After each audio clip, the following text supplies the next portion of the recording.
Salut à tous, aujourd'hui on se retrouve pour une nouvelle vidéo, cette fois-ci dans un décor un peu particulier, confinement oblige. J'ai décidé de vous faire une petite vidéo axée cette fois-ci sur les 125. Aujourd'hui je vais vous présenter un peu sous forme de catalogue les différentes 125 cm3 qu'on peut rencontrer en 4 temps et surtout, chose très importante, à un tarif de moins de 3000 €. Allez, on voit ça tout de suite.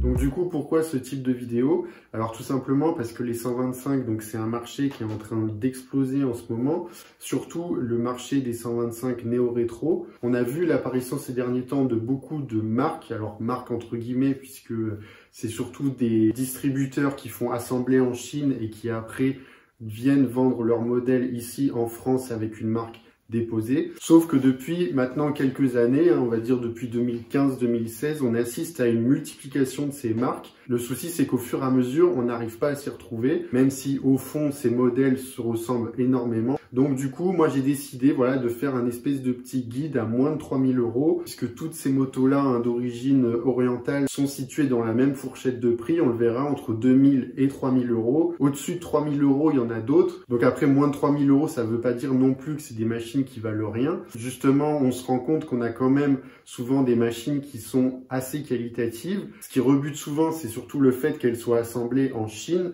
qui perturbe les potentiels acheteurs. Après, on peut dire ce qu'on veut. Elles ont eu au moins le mérite de venir taper dans la fourmilière, puisqu'on se retrouve quand même maintenant avec des 125 qui dépassent les 5000 €, voire qui atteignent les 6000 € si on y rajoute certaines options. Donc on est quand même sur des tarifs très élevés pour des 125. Même si la qualité peut parfois laisser à désirer sur certaines machines, ça a au moins le mérite de venir perturber le marché. Donc pour toutes les personnes qui seraient intéressées par ces machines à moins de 3000 €, cette vidéo est faite pour vous. Alors j'ai pris mes notes sur la tablette parce que sinon j'aurais du mal à me souvenir tout de tête. Donc 24 motos de 6 marques, encore une fois, entre guillemets, différentes. Donc du coup, on va commencer par Brixton. Alors Brixton, il propose actuellement 3 modèles de 125. Un modèle un peu passe-partout, un modèle Café Racer et un modèle Scrambler. Donc il faut savoir que ces machines-là, elles ont toutes la même base moteur. Toutes les motos que vous trouvez chez Brixton, c'est la même base moteur. Donc du coup, je vais vous donner les caractéristiques tout de suite, en sachant que du coup, ça vaut pour les 3 machines. Donc le moteur qui équipe ces 3 motos, c'est un monocylindre, donc 4 temps refroidi par air, de 124,8 cm3. Donc ce moteur, il développe environ 11,2 chevaux à 9000 tours minute. S'agissant de la conso, on est autour de 2,7 litres au 100, en sachant qu'à chaque fois, le réservoir fait 14 litres, ce qui nous donne une autonomie quand même très intéressante aux alentours des 500 km. Voilà, donc ça, c'est pas négligeable. Ensuite, concernant la vitesse maximale, parce que je sais que ça intéresse quand même beaucoup de monde, il faut savoir que ces 3 machines font le même poids, à peu près, enfin, ça se joue à 1 ou 2 kg près. On est aux alentours des 130 kg, et les 3 machines sont données pour atteindre environ 100 km/h réel. Donc voilà pour les caractéristiques communes. On va évoquer maintenant individuellement ces 3 machines, en sachant qu'à chaque fois, la différence se situera essentiellement au niveau esthétique. Donc du coup, la première d'entre elles, c'est la Cromwell 125. Elle a changé de nom il n'y a pas si longtemps que ça. Avant, c'était la BX 125. C'est l'entrée de gamme de chez Brixton pour un prix de 2499 €. Il peut monter à 2699 avec ABS. Donc c'est une moto au style assez sobre, assez classique, rétro, sans trop prendre de risques. Une moto, je trouve, assez passe-partout, qui peut plaire à beaucoup de monde. Moi, personnellement, je la trouve vraiment sympa. Surtout à ce tarif-là, je pense que ça vaut carrément le coup de se pencher dessus. Ensuite, on va parler du Café Racer de chez Brixton. Donc c'est la Sunray 125. Donc là, pareil, elle a changé de nom, comme toute la gamme. C'était la BX 125R jusqu'à il y a encore peu de temps. Donc cette moto, elle a vraiment un look que personnellement, je trouve magnifique. Voilà, un Café Racer vraiment très sobre, très propre, très bien réalisé. Puis surtout, elle donne vraiment l'impression d'être très qualitative. Franchement, moi j'aime beaucoup les Café Racer et celle-là, de toute la liste des motos que je vais vous présenter, c'est, je pense, une de mes préférées, même si je vous le redirai à la fin. Donc ce petit Café Racer, vous pouvez le trouver au prix de 2599 €. Ensuite, on va parler du dernier modèle, la Felsberg 125. Donc, cette fois-ci, c'est le modèle Scrambler de chez Brixton, l'ancienne BX 125X. Donc c'est un Scrambler vraiment très bien réussi, je trouve, très bien équipé, qui lui aussi fait vraiment très qualitatif, avec des petits détails qui sont quand même assez bien pensés. comme la grille de phare devant pour protéger, ou même le petit saut de vent, voilà. Ça lui donne vraiment un look très sympa, et encore une fois, le tout dans une gamme de prix qui reste quand même assez abordable, puisqu'on est à 2699 €. Donc du coup, voilà pour les 3 modèles actuellement disponibles de chez Brixton. Pourquoi actuellement disponibles? Parce que la marque a annoncé 4 machines supplémentaires qui sont censées arriver logiquement dans le deuxième semestre 2020. Alors avec tout ce qui se passe actuellement, ça va peut-être être retardé. En tout cas, je vais vous montrer quelques photos vite fait des machines qu'ils ont prévu de sortir. Je vous montre ça parce que je trouve que vraiment, ils ont mis la barre assez haute, hein. On sent quand même une certaine ambition et une certaine montée en gamme chez eux. Moi, je sais que j'ai une grosse préférence pour la Crossfire 125, surtout que ce serait le premier modèle à refroidissement liquide de la marque. Donc, à suivre dans les prochains mois. Alors, marque suivante, maintenant on va parler de Archive Motorcycle. Alors, je vais essayer d'être le plus objectif possible. Pour ceux qui suivent la chaîne, vous savez sûrement que j'en possède une, la M64. Mais voilà, l'objectif ici, c'est de vraiment faire un catalogue détaillé, de vous présenter chacune des marques comme une autre. Cependant, pour ceux qui veulent un peu plus d'infos sur les 2 machines de la marque Archive, vous pouvez retrouver sur la chaîne différentes infos sur les 2 modèles de la marque.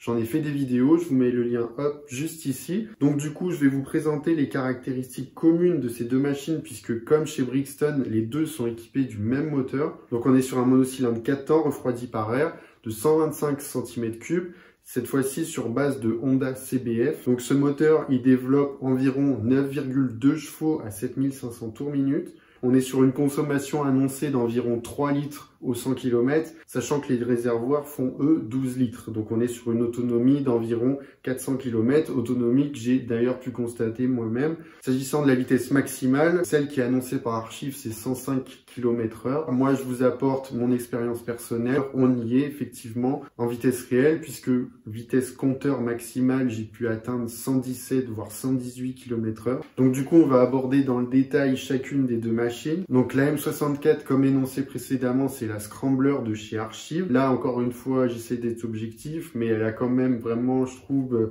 un look très sympa. On a vraiment l'impression d'être sur une machine très qualitative et je trouve que c'est vraiment une machine très valorisante. Dans son style, je trouve que c'est vraiment une machine qui laisse pas indifférent. En ce qui concerne la Café Racer, donc le modèle AM60, pareil, on est vraiment sur une très belle machine, même si elle reprend énormément de codes de la M64. Au final, il n'y a que la fourche qui va changer, les amortisseurs, la selle et les guidons bracelets, voilà. Autre précision sur ces 2 modèles de chez Archive, qui mérite quand même d'être souligné, c'est que sur ces 2 machines, que ce soit la M64 ou la M60, on a un démarrage électronique, mais aussi un démarrage au kick. Ça a son importance, puisque dans toute la liste des motos que je vous précise aujourd'hui, il y en a seulement 6 qui possèdent un kick. Alors, au-delà du style, il y a aussi le côté pratique, en cas de panne de batterie, etc. Autre chose que je voulais préciser s'agissant des équipements, ces 2 machines, donc elles ont un compteur digital et elles ont aussi des warnings. Et là encore, je le souligne, parce que c'est pas toutes les machines qui l'ont, loin de là.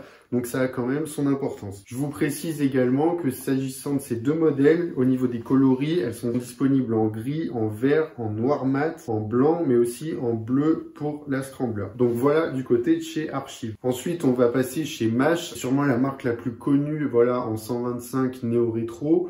Et pour cause, dès 2013-2014, c'est eux qui sont arrivés vraiment les premiers sur le marché et qui ont lancé un peu cette nouvelle mode. Et de fait, en apparaissant depuis environ 6-7 ans maintenant, c'est eux qui ont la gamme la plus développée de 125, puisqu'ils possèdent pas moins de 6 modèles différents, donc qui vont de 1999 € à 2990 €. Donc même s'il y a 6 modèles différents, au final ces 6 modèles ont tous la même base moteur, donc un petit mono 4 temps refroidi par air de 124 cm3 sur base de Suzuki GN. Voilà, donc c'est un moteur qui développe environ 11,6 chevaux à 8750 tours minute pour une consommation d'environ 3,2 litres au 100, soit une autonomie de 350 à 400 km selon les différents modèles, puisqu'en revanche les motos ne possèdent pas toutes le même réservoir. Et s'agissant de la vitesse maximale qu'on pourra observer à peu près chez ces différentes motos, là encore ce sera le poids qui va jouer puisqu'elles font pas toutes le même poids. On sera aux alentours des 100 km/h réels à peu près. Voilà. Donc du coup là encore comme chez Archive ou chez Brixton,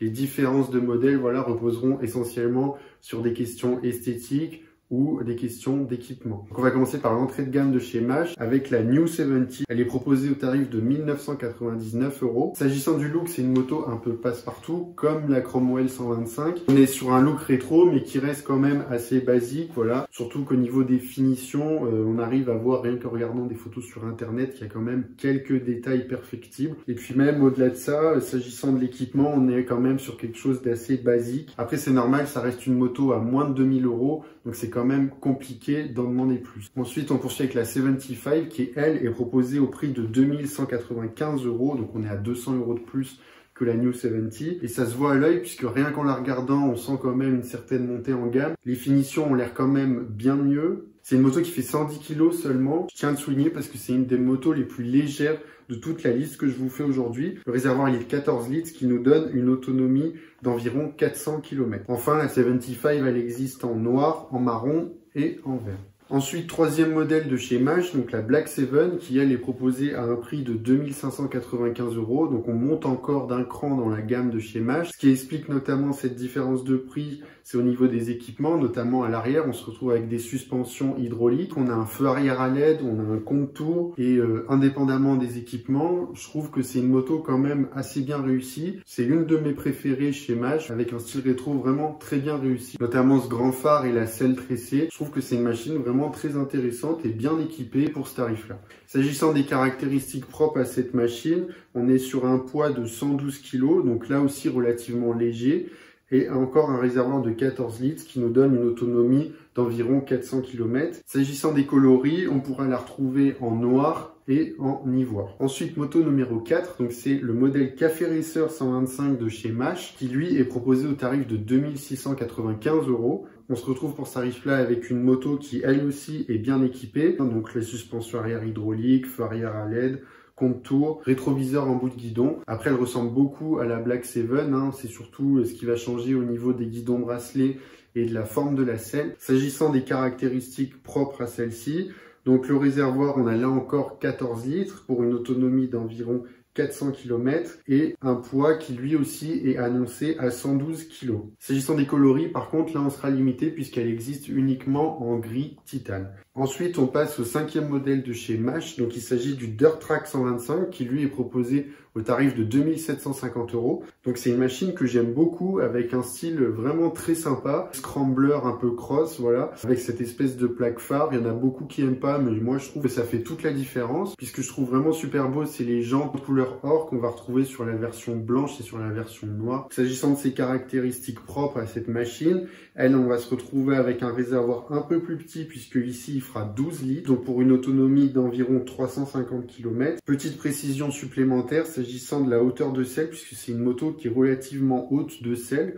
elle est perchée à 810 mm, qui en fait une des motos les plus hautes de toute la liste d'aujourd'hui. On peut la trouver en noir, en blanc, mais aussi en version gold. Enfin, on passe au dernier modèle de chez Mash, le haut de gamme entre guillemets. Donc c'est la Falcon 125, qui est proposée au tarif de 2990 €, donc ce qui la place vraiment à la limite de notre barre des 3000 €. Alors pourquoi un tarif élevé entre guillemets? Parce que c'est une moto qui va se retrouver avec des équipements qu'on ne retrouvera pas sur les autres machines. En l'occurrence, on a un mono-amortisseur arrière hydraulique, on a des feux à LED, on a un compteur digital. Après, donc sur la machine en elle-même, esthétiquement parlant, on est sur une machine que je trouve vraiment réussie. Même si, gros point noir, on a quand même l'impression d'avoir affaire à une copie d'une Ducati Scrambler. Donc après payer presque 3000 € pour avoir une copie d'une Ducati, moi personnellement sur l'idée ça me gêne un peu, même si on peut pas lui enlever que c'est quand même une machine qui a le mérite d'exister et qui permet à bon nombre de personnes d'y trouver son compte. S'agissant des caractéristiques propres à cette machine, on va se retrouver avec un réservoir de 13,5 litres, ce qui nous donne une autonomie d'environ 380 km. Pour le poids, on se retrouve à environ 125-130 kg. Donc ce qui en fait une machine des plus lourdes de chez Mash. Enfin, s'agissant des coloris, elle existe en noir, en blanc et en rouge. Donc voilà, c'était tout pour Mash. Maintenant, on va passer à la marque suivante, la quatrième marque de notre liste. Alors c'est Masai, donc c'est une marque que je connaissais pas du tout jusqu'il y a très peu de temps, quand j'ai fait les recherches pour acheter moi-même ma propre 125. Alors Masai, il propose actuellement 4 modèles de 125 vintage, mais il propose aussi un supermotard et un roadster. Mais bon, ce qui va nous intéresser ici, c'est leur modèle néo-rétro. Alors s'agissant de cette gamme vintage, on a la Greystone 125, la Scrambler 125, la Black Café 125 et la Muscle 125. Alors là, il faut savoir que comme chez Archive et comme chez Mash, la gamme se compose à chaque fois de la même base moteur, à savoir en l'occurrence un monocylindre 4 temps refroidi par air, cette fois-ci sur base de Honda 125 CG. C'est un moteur qui développe 10,7 chevaux à 8000 tours minute. On a une consommation annoncée d'environ 3,7 litres au 100. Du coup, sur l'autonomie, par contre, ça va varier puisque les modèles de réservoir vont de 11,5 litres à 17 litres. Autonomie qui sera comprise entre 330 et 450 km. S'agissant de la vitesse maxi, là aussi ça va varier puisque les poids ne sont pas les mêmes.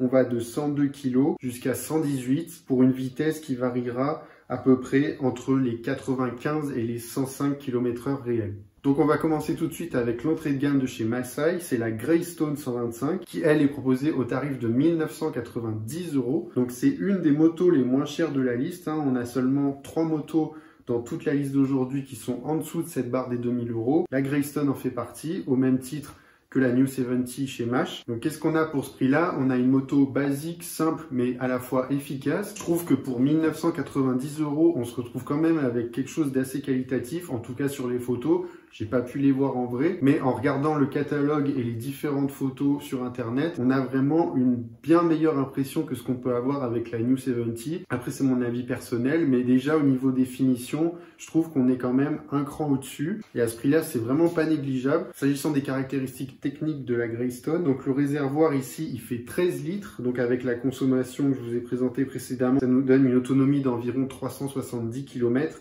Haute précision, en ce qui concerne le poids, là on est à 102 kg. Donc c'est tout simplement la moto la plus légère de toutes celles que je vous présente aujourd'hui. 102 kg, encore une fois, même si on a des petits moteurs qui font 10, 11 chevaux, tous les kilos qui pourraient être gagnés à ce niveau-là permettront un certain gain en performance qui ne peut pas être négligeable. Donc je trouve que c'est quand même important de le souligner. Enfin, pour parler de la vitesse max, on sera aux alentours des 95-100 km/h. En tout cas, c'est ce qui est annoncé sur les différents sites de test qui ont pu avoir la machine entre les mains. Enfin, pour le coloris, ici, elle sera seulement disponible en couleur grise. Ensuite, on passe au deuxième modèle de chez Masai. Alors, c'est le Scrambler 125 qui, lui, est proposé au tarif de 2490 €. Là, on est vraiment dans le pur esprit Scrambler. Elle porte parfaitement son nom avec ses pneus à grosse tétine, son look un peu typé cross. C'est une moto très réussie qui appelle vraiment à aller se balader dans les chemins. Autant il y a d'autres motos qui portent le nom de Scrambler, mais qui sont quand même vachement moins dans l'esprit. Celle-là, elle a vraiment un look typé cross qui donne envie de s'amuser. C'est une de mes motos préférées, en tout cas chez Masai. En plus, c'est une moto qui est très bien équipée. On a des amortisseurs réglables, on a une fourche inversée, on a des feux à LED, on a un compteur digital. S'agissant des caractéristiques techniques, ici on a un réservoir de 13 litres qui nous donne une autonomie d'environ 370 km. Le poids il est de 118 kg.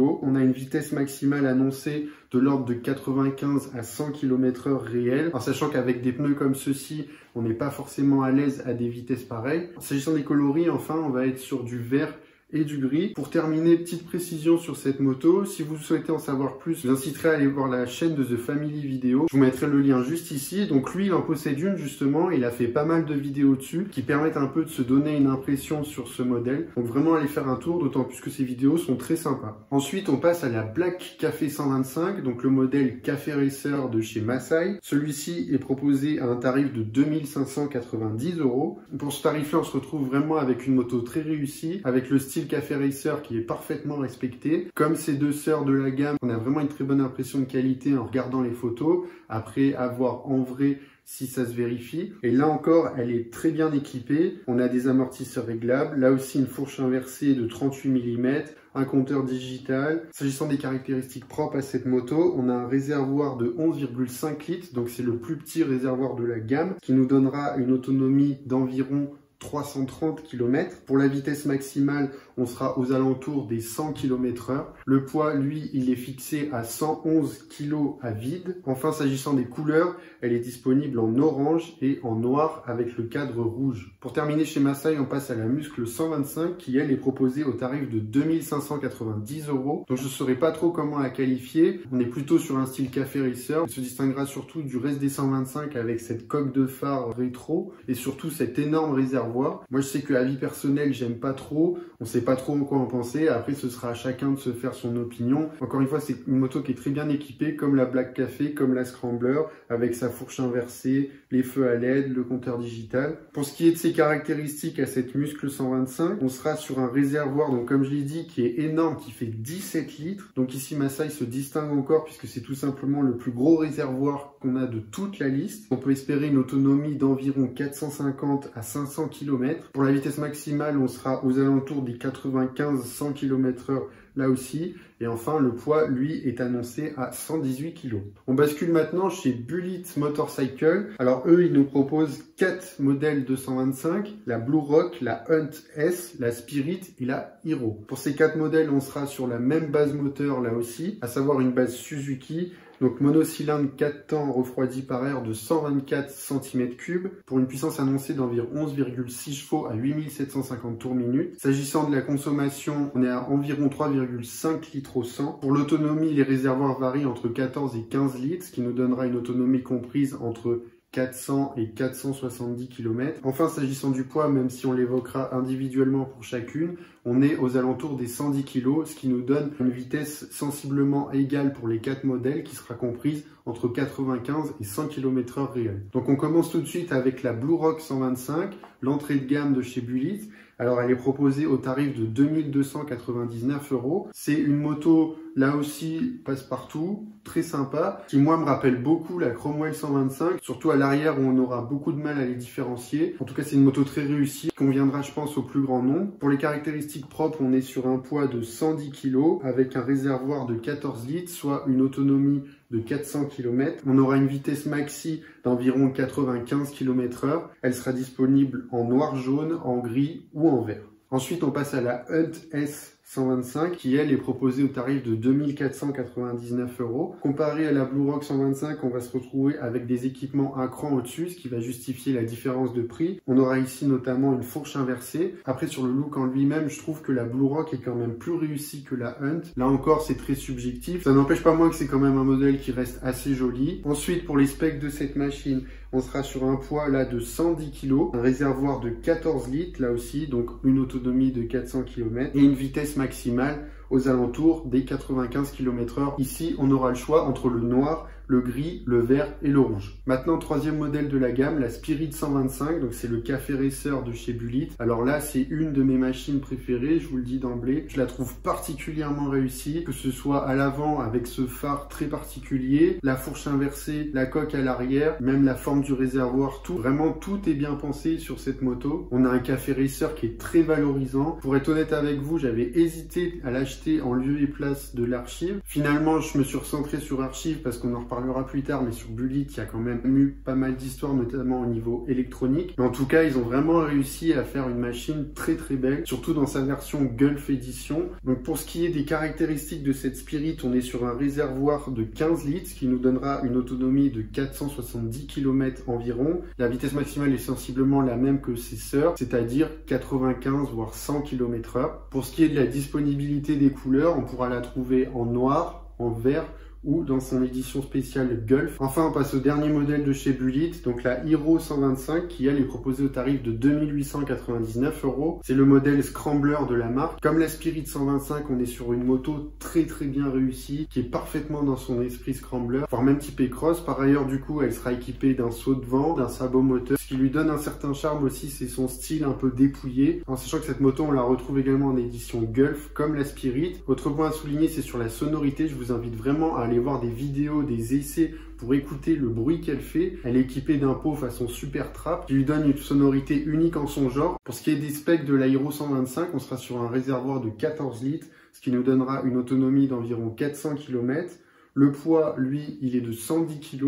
Pour ce qui est de la vitesse maximale, on sera entre 90 et 95 km/h. Précision importante ici, c'est une moto dont la selle est perchée à 860 mm. Donc ça en fait tout simplement la moto la plus haute de toute la liste d'aujourd'hui. C'est quelque chose à prendre en considération lors de votre choix. C'est en tout cas une moto bien équipée avec son feu arrière à LED, sa fourche inversée, un mono-amortisseur arrière hydraulique. Au niveau des coloris, c'est une machine qu'on pourra retrouver en gris, en blanc avec du bleu et du rouge, ou, comme je vous l'ai dit précédemment, dans son édition Gulf, Marque suivante, on passe maintenant chez Orcal, qui est une de mes marques préférées dans le milieu 125. Actuellement, ils proposent 4 modèles de 125. On a la NK01, on a la Sirio, la Sprint et la Store. En sachant que, sauf erreur de ma part, la NK01 aura un moteur différent des autres modèles de la gamme. Donc du coup, on va commencer avec la NK01 justement, qui elle est affichée au tarif de 2495 €. Pour ce qui est de son moteur, on est sur un monocylindre 4 temps refroidi par air de 124,7 cm3 sur une base Honda.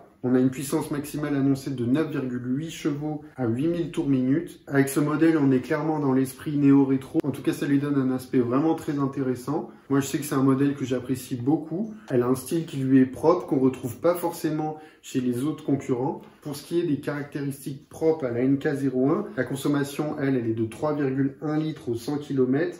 On a un réservoir de 13 litres, ce qui nous donne une autonomie d'environ 420 km. Le poids, lui, il est fixé à 126 kg. S'agissant de la vitesse maximale, on sera aux alentours des 100 km/h. Enfin, s'agissant des couleurs, cette moto, on pourra la trouver en gris noir, en vert ou en noir. Maintenant, on va aborder la Sirio, la Sprint et la Store, en sachant que ces 3 motos-là, d'après les informations que j'ai pu avoir, se retrouvent avec la même base moteur, donc je vais l'évoquer maintenant. On est sur un monocylindre 4 temps refroidi par air de 124,7 cm3, sur base de Yamaha YBR. Donc ce petit mono, il développe 9,7 chevaux à 8000 tours minute pour une consommation annoncée de 3 litres au 100 km. Les réservoirs de la Sirio, de la Sprint et la Store font tous 16 litres. Ça nous donne une autonomie commune à ces machines de plus de 500 km, qui est tout simplement la meilleure autonomie de tous les modèles que je vous ai présentés aujourd'hui. Là, c'est aussi un élément très important à prendre en compte en vue d'un éventuel choix. Enfin, dernière précision commune à la Sirio, la Sprint et à la Store, c'est que ces 3 modèles sont équipés d'un kick. Donc là, c'est quelque chose qu'on retrouvait uniquement chez Archive. Orcal le propose aussi sur ces 3 modèles. Et là, encore une fois, c'est un point qui n'est pas à négliger. Alors, on va commencer avec la Store. Donc, c'est le modèle le plus connu de chez Orcal. C'est une machine qui a été particulièrement vendue au cours de ces dernières années. On la retrouve actuellement au tarif de 2495 €. C'est une moto simple, basique et efficace, mais c'est justement ce qui en a fait son succès. De cette manière, elle permet vraiment de conquérir le plus grand monde. On est sur un pur style rétro des années 60. S'agissant des caractéristiques, donc c'est une moto qui pèse 128 kg. On l'a évoqué précédemment, mais elle a un réservoir de 16 litres, ce qui lui permet d'avoir une autonomie d'environ 500 km. Pour ce qui est de la vitesse maximale, on est autour des 110 km/h. Enfin, pour ce qui est des coloris de ce modèle, on pourra la trouver en gris, en noir, en vert ou en rouge. Maintenant, on passe au scrambler de la marque, c'est la Sirio qui, elle, est proposée à 2585 €. C'est une moto qui, là aussi, est particulièrement bien réussie, parfaitement dans l'esprit scrambler, avec des détails vraiment bien pensés. En tout cas, elle donne vraiment une très bonne impression de qualité et elle a un look très réussi. Pour ce qui est de ses specs, cette machine, elle est annoncée, elle aussi, à 128 kg, avec une consommation, encore une fois, de 3 litres au 100. Elle a un réservoir de 16 litres, comme la Store, et donc en théorie, elle est censée avoir une autonomie aux alentours des 500 km. La vitesse maximale est annoncée, elle, à environ 105 km/h, ce qui nous s'explique notamment par la façon dont elle est chaussée, avec ses pneus à crampons. La hauteur de selle, elle, n'est pas à négliger, puisqu'on se retrouve perché à 810 mm. Enfin, pour ce qui est des coloris, la Sirio existe en bleu ou en blanc. Maintenant, place au dernier modèle de chez Orcal, c'est la Sprint qui, elle, est proposée au tarif de 2595 €. C'est une moto avec son style bien à elle, assez original, qui se démarque notamment par son phare et ses rétroviseurs en bout de guidon. En tout cas, elle est particulièrement réussie, surtout avec ce coloris crème ivoire vraiment très joli. Pour ce qui est des caractéristiques, on est encore une fois à 128 kg, une consommation annoncée là aussi de 3 litres au 100. Toujours le même réservoir, 16 litres, soit une autonomie, encore une fois, d'environ 500 km. La vitesse maximale, elle, est annoncée entre 105 et 110 km/h. Pour ce qui est de la couleur, on la retrouvera uniquement dans ce très beau coloris ivoire crème. Donc maintenant qu'on a fini avec Orcal, on va passer à la dernière marque du jour, donc c'est Zontes. C'est une marque qui n'est pas très connue, mais qui commence petit à petit à se faire sa place. Il propose des 125 qui sont pas très connus. Il n'y a que 2 modèles, il y a un Roadster et un Café Racer. Donc on va parler tout de suite du Café Racer. Eux, ils l'appellent le 125V. Il est proposé au tarif de 1990 €. Donc du coup, on est dans la fourchette basse de notre liste. Qu'est-ce qu'on a pour ce prix-là? On a quelque chose qui nous est présenté comme un Café Racer. On a quand même du mal à y trouver l'esprit en la regardant. Moi, je sais que c'est une moto, voilà, qui m'attire pas particulièrement. Alors là, encore une fois, c'est qu'un avis personnel. Maintenant, encore une fois, elle a le mérite d'être là et elle pourra intéresser un certain nombre de personnes, surtout à ce tarif-là. Pour ce qui est des caractéristiques de cette 125V, on a un monocylindre 4 temps refroidi par air de 124 cm3. J'ai pas réussi à trouver sur quelle base c'était. En tout cas, tout ce qu'on sait, c'est que le moteur est annoncé pour développer une puissance maximale de 10,9 chevaux à 9000 tours minute et une consommation annoncée de 2,7 litres au 100. Le réservoir, lui, fait 14,5 litres, donc ça nous donne une autonomie d'environ 500 km. La vitesse maximale annoncée, elle, est comprise entre 105 et 110 km/h. S'agissant du poids, lui, il est de 115 kg. Pour terminer, au niveau des couleurs, on aura le choix entre du blanc, du bleu et du vert. Donc voilà pour la présentation de tous ces différents modèles. J'ai essayé d'être le plus précis possible tout en allant assez vite pour pas que ça prenne trop de temps. Donc comme vous pouvez le voir, on a un marché qui se développe de plus en plus avec un éventail de modèles toujours plus important. Donc ça devient de plus en plus difficile de faire son choix. En ce qui concerne la fiabilité, parce que c'est une question qui revient souvent sur tous ces modèles d'origine chinoise, ça reste quand même assez difficile de faire des retours complets en sachant que c'est des modèles qui se développent uniquement depuis 5-6 ans. Alors il y a eu beaucoup de problèmes avec Mash au début. Il semblerait qu'au fur et à mesure du temps, les choses s'améliorent. Cependant, quand on se balade sur les forums et tout, on voit encore beaucoup de soucis, que ce soit au niveau électrique, que ce soit au niveau de la partie cycle, où on a des pièces qui s'abîment, qui rouillent, qui se dévissent, qui tombent. Donc ça refroidit quand même. Chez Bullitt, on a aussi eu énormément de soucis au niveau électrique. Quand même dommage parce qu'ils proposent des machines avec vraiment des looks super, hein, encore une fois, comme la Spirit ou la Hero 125. Moi, si aujourd'hui, parmi les différentes marques que je vous ai proposées, je devais vous donner des conseils en termes de fiabilité,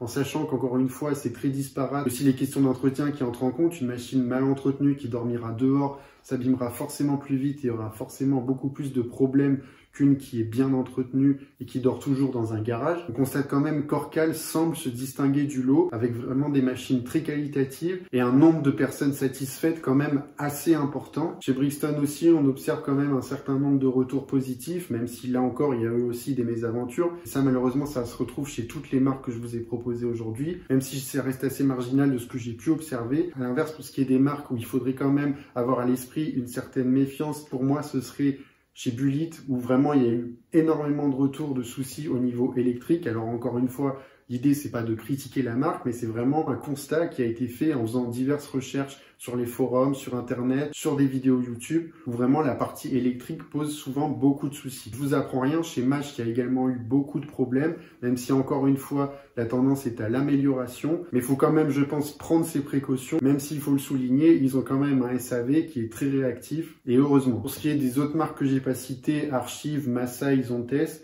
on a très peu de retours pour le moment, ça reste quand même assez difficile de tirer des conclusions générales. Pour ma part, en tant que possesseur d'archives, moi je suis pleinement satisfait de la machine que j'ai actuellement. Elle a plus de 2000 km et toujours aucun souci à déplorer. Enfin, pour terminer, je vais vous parler de mes 3 modèles préférés comme je l'avais annoncé au début de la vidéo. Ayez bien à l'esprit que ce classement se basera uniquement sur les critères esthétiques et la partie moteur. Je ne parlerai pas de la fiabilité, parce qu'encore une fois, on n'a vraiment pas assez de retours pour prendre ça en compte à 100%.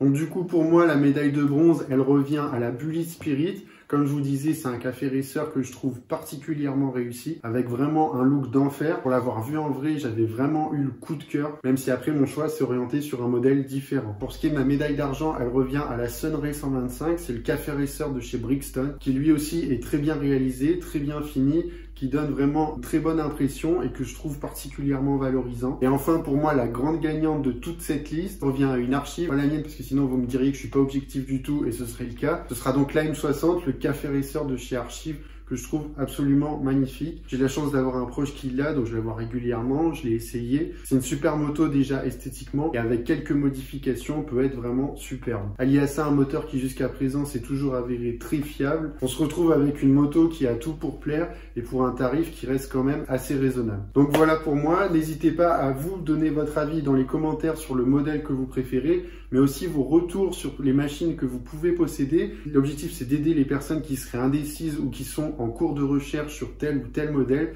Donc vraiment, c'est important si vous avez une des machines que j'ai présentées de donner votre retour d'expérience pour être le plus complet possible. Quant à moi, je vous remercie d'avoir suivi la vidéo. N'hésitez pas à vous abonner et activer la cloche des notifications pour les prochaines vidéos. On va se retrouver très vite pour une deuxième vidéo où cette fois-ci, je vous présenterai toutes les motos néo-rétro en 125, mais cette fois-ci à un tarif au-dessus de 3000 €. Donc soyez attentifs. Moi, je vous dis à la prochaine. Salut!